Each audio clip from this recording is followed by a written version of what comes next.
The Invisible Man is kind of like a mashup of the Julia Roberts movie Sleeping with the Enemy and the Kevin Bacon film Hollow Man, where Elizabeth Moss plays Cecilia and she's trying to run away from a very abusive boyfriend and she wants to start this new life. So she plans this getaway, and when she does, she has, she feels good, but she's still scared that he's still out there, he might be after her. But then she finds out that 2 weeks later that he's committed suicide, and for some reason he's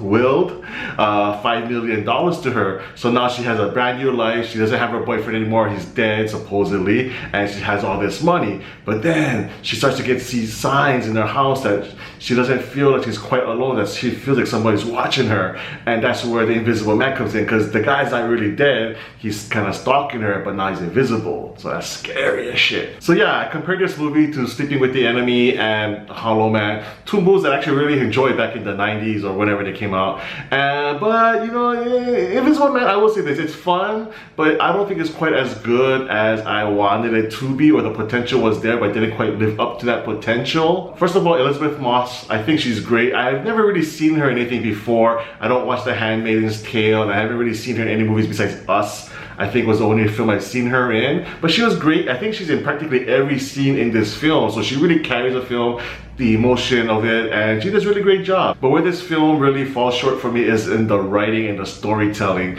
because I just feel like there's a lot of really big gaping plot holes and logic problems with it.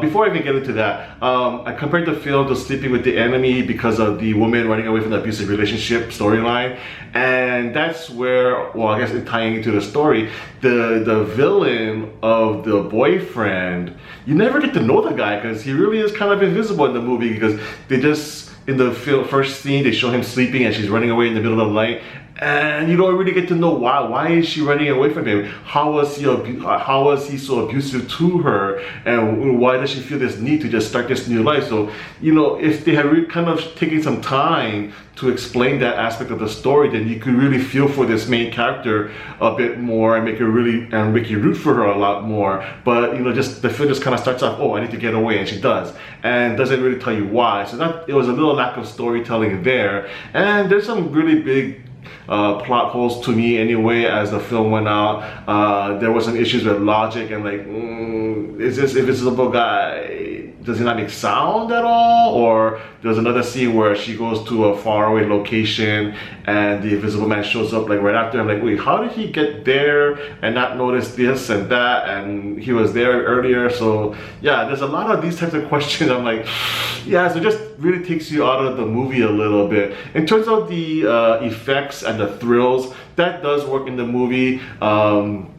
Director Lee Wanell, who did Upgrade a few years ago, which I really liked a lot, he does a great job of the camera work and the framing, and then most of the times the camera work will follow the protagonist all around to really centralize the action. But in this case, the camera kind of focuses on random corners of the room, or there's a wide shot where the main character's in one side of the room and the rest of the room is empty. So it really kind of feeds these thoughts into your head as okay, where is this invisible guy at? Where could he be? And you're looking for signs in the background of any kind of sign of motion, or that his presence. So that was kind of cool, and that fear of the unknown is what really kind of drives this movie forward and what really makes it effective. But overall, yeah, I thought it was a good movie, not a great movie. I thought they could have done a lot more with the storytelling to make the impact and the emotion much more effective. But the performances were good, the technical aspect of it was good, but I just wish it was a lot better than it actually was. So for me,